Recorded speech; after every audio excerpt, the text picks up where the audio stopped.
어제부터 큐티 본문이 예레미야로 바뀌었습니다. 어제 본문은 예레미야 40장입니다.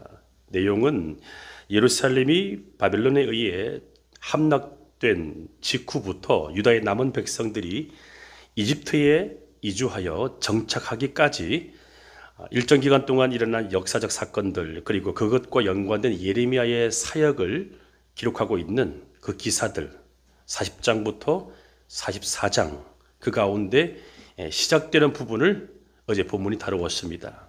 특히 바빌론으로 끌려가던 예레미야가 자유의 몸이 되어 유다로 돌아오는 것, 그리고 유다의 총독이 된 그다랴를 살해하려는 음모의 내용이 소개되었죠. 오늘 본문 예레미야 41장은 그다랴 총독의 유다 통치와 그다랴 암살 음모와 관련하여 이스마엘이 그다랴와 그의 추종자들, 그리고 바빌론 군인들을 죽인 사실을 오늘 본문이 다루고 있습니다. 본문에 나오는 이스마엘은 누구일까요? 왕의 종친, 왕의 장관, 또 장교였습니다. 그리고 유다가 멸망한 이후에 바빌론 왕에게 위임을 받아 유다의 총독으로 임명된 그다랴를 못마땅하게 여기고 이것을 인정하지 않습니다. 그래서 그다랴와 함께 떡을 먹는 자리에서, 밥 먹는 자리에서 그를 칼로 쳐 죽입니다. 이스마엘이 그를 살해한 동기가 무엇일까요?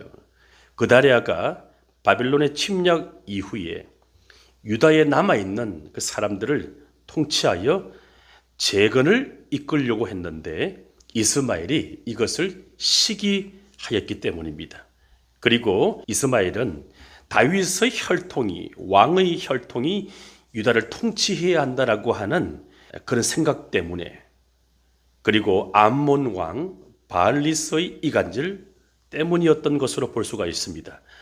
어제의 본문 예레미야 40장 13절 14절을 보시면 가레야의 아들 요하난과 들에 있던 모든 군 지휘관들이 미스바에 사는 그다랴에게 이르러 그에게 이르되 암몬 자손의 왕 바알리스가 내 생명을 빼앗으려 하여 느다냐의 아들 이스마엘을 보낸 줄 내가 아느냐 하되 아이감의 아들 그다랴가 믿지 아니한지라.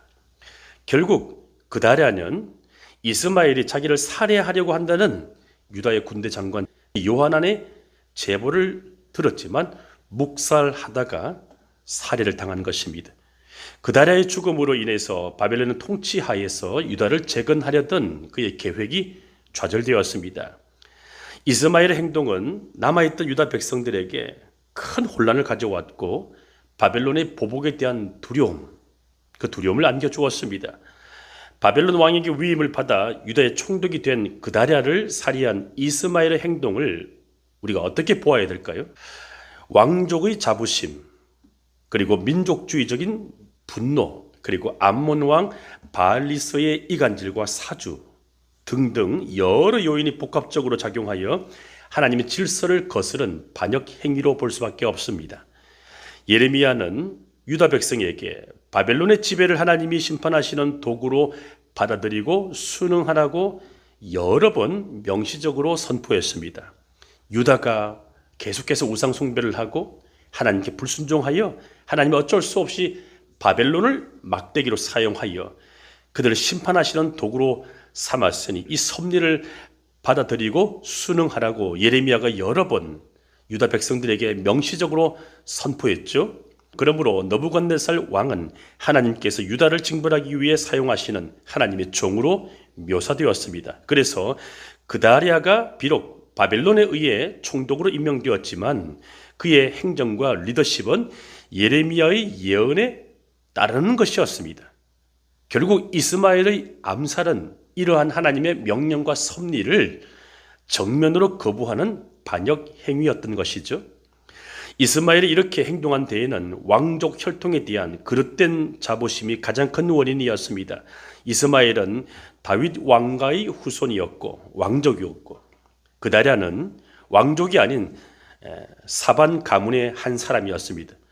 이스마엘은 자신의 총독 자리에 더 적합하다고 여겼고 그다랴에게 질투심을 느꼈던 것입니다. 이러한 혈통에 대한 자존심과 권력에 대한 야망은 하나님의 주권을 인정하지 않고 인간적인 욕심을 따른 것이었음을 보게 되죠. 결국 그다랴를 죽인 이스마엘의 행동은 그다랴를 세운 건 사람 이전에 하나님이신데 이 질서를 인정하지 않은 교만이었고 자기가 그 자리를 차지해야 한다라고 생각하는 시기심과 야망으로 인한 반역 행위였던 것을 보게 됩니다. 우리 성도는 하나님이 세우신 권위와 질서에 순응하고 그것을 따라가는 마음, 복종하는 마음으로 공동체를 세워가야 되고 섬겨야 됩니다. 그렇지 않고 하나님의 자리에 올라가서 내가 판단하고 통제하려고 하는 순간 그 교만 때문에 반역자가 되어버립니다. 여러분, 도저히 받아들이기 어려운 그 사람도 하나님이 세우신 것을 인정하십니까? 내가 인정하지 못하는 질서가 무엇인지를 살펴보시고 이스마엘의 잘못을 나도 범하지 않는지를 돌아보면 좋겠습니다. 그다랴가 죽임당한 사실을 아무도 알지 못한 그때 세겜과 실로 사마리아에서 온 80명의 순례자들이 하나님께 제물을 가지고 성전으로 옵니다. 그러나 이스마엘은 그들을 죽여서 구덩이에 던지고 그중 10사람만 살려줍니다. 이스마엘은 80명의 순례자들이 바벨론에 항복한 자들이었기 때문에 반바벨론적인 정치 성향을 가진 이스마엘로서는 그들이 매국노로 보였고 용서할 수 없다고 생각하였던 것입니다. 이스마엘은 겉으로 볼 때 민족을 사랑하고 애국심이 있는 것 같지만 그건 포장일 뿐이고 그의 내면에는 그다랴를 경쟁자로 여겨서 살해하였던 것입니다. 또 경건한 순례자들을 살해한 것도 그다랴 총독을 살해한 자신의 범행이 발각되는 것을 막고 남은 유다 사람들에게 정치적인 주도권을 장악하기 위한 정치적인 야망이 있었던 것입니다. 이처럼 사람이 탐심과 야망에 붙들리면 권력에 대한 욕망에 사로잡히면 살인도 저지르게 됩니다. 우리는 이스마엘을 보면서 인간이 얼마나 악해질 수 있는지를 보게 됩니다. 이스마엘의 행동은 유다에 총독부를 설치한 바벨론에 대한 반역도 되지만 바벨론을 통하여 유다를 심판하신 하나님을 대적하는 악행이었다고 성경은 기록합니다. 자, 예레미야 25장 8절로 11절을 보십시오. 그러므로 만군의 여호와께서 이와 같이 말씀하시니라. 너희가 내 말을 듣지 아니하였느니라.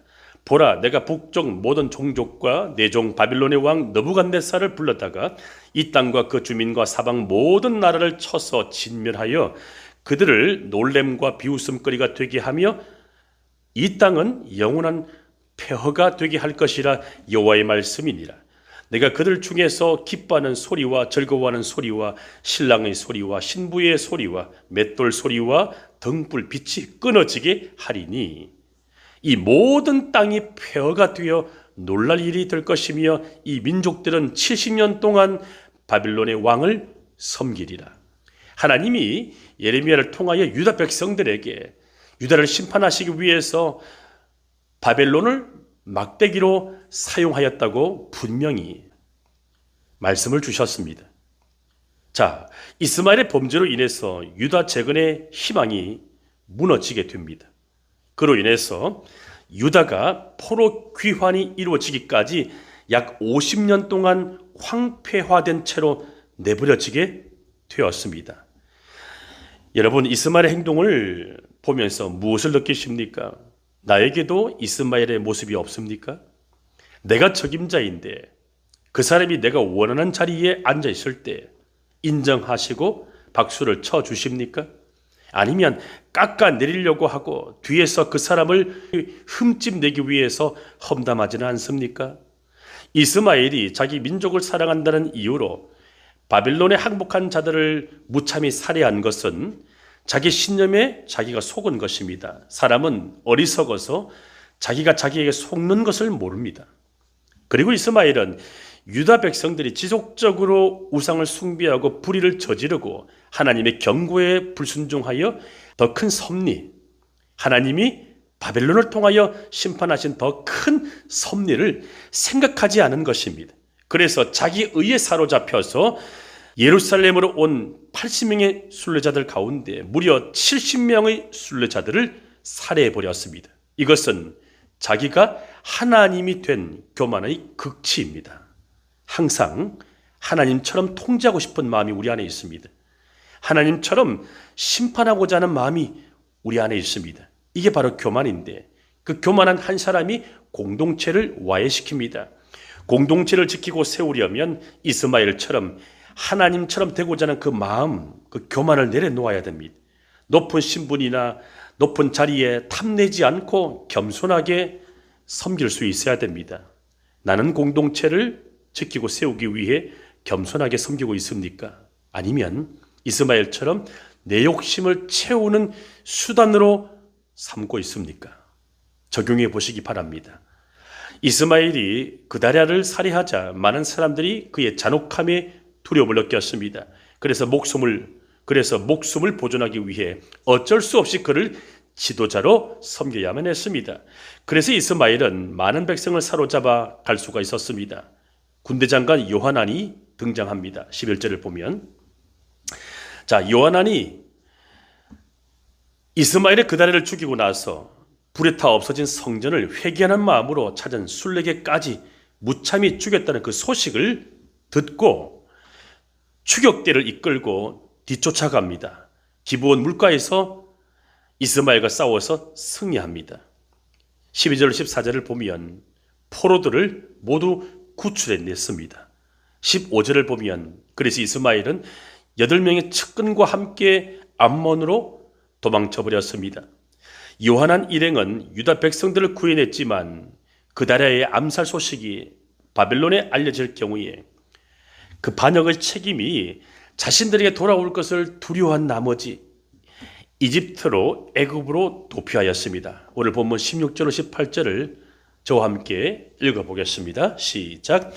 가레야의 아들 요하난과 그와 함께 있던 모든 군 지휘관이 느다냐의 아들 이스마엘이 아히감의 아들 그다랴를 죽이고 미스바에서 잡아간 모든 남은 백성 곧 군사와 여자와 유아와 내시를 기브온에서 빼앗아 가지고 돌아와서 애굽으로 가려고 떠나 베들레헴 근처에 있는 게롯 김함에 머물렀으니 이는 느다냐의 아들 이스마엘이 바벨론의 왕이 그 땅을 위임한 아히감의 아들 그다랴를 죽였으므로 그들이 갈대아 사람을 두려워함이었더라.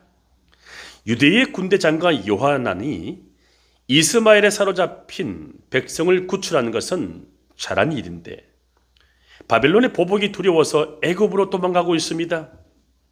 하나님이 애굽의 종살이에서 이스라엘 백성들을 구원하셨는데 다시 그곳으로 옛날로 돌아간 것입니다. 요하난은 정당하게 시작했지만 예레미야 예언자를 통하여 선포된 하나님의 말씀을 신뢰하지 않았고 인간적인 의리에 의해 행동함으로써 하나님의 뜻을 실천하는 데는 실패했습니다. 왜요? 인간적인 의리로 백성들을 사랑하여도 하나님을 향한 믿음이 없으면 두려움에 사로잡히기 때문입니다. 항상 두려움이 우리를 불순종으로 이끌고 하나님을 멀리하게 만듭니다. 언제나 두려움이 우리를 죄악으로 이끌고 옛날의 모습으로 돌아가게 만듭니다. 내 안에는 어떤 두려움이 있습니까? 그 두려움 때문에 나도 세상으로 옛날로 돌아가고 싶은 마음은 없습니까? 요하난이 이스마엘에게 사로잡힌 백성들을 구출해냈지만 바벨론의 보복이 두려워서 그 책임을 물을까 두려워서 이스라엘 백성들이 종살이를 하였던 애굽으로 도망간 것처럼 우리도 두려움을 이기지 못하면 하나님이 빠진 세상으로 다시 옛날로 돌아갈 가능성이 있음을 기억해야 됩니다. 어떤 상황에도 두려움을 이기는 하나님의 사랑을 붙드시기를 바랍니다. 요한일서 4장 18절입니다. 사랑 안에 두려움이 없고 온전한 사랑이 두려움을 내쫓나니 두려움에는 형벌이 있음이라. 두려워하는 자는 사랑 안에서 온전히 이루지 못하였느니라. 두려움으로 인해 잘못된 결정을 내리지 않도록, 두려움으로 인하여 분별을 잘못하지 않도록 늘 하나님의 사랑을 되새기면서 승리할 수 있기를 주의 이름으로 축원합니다.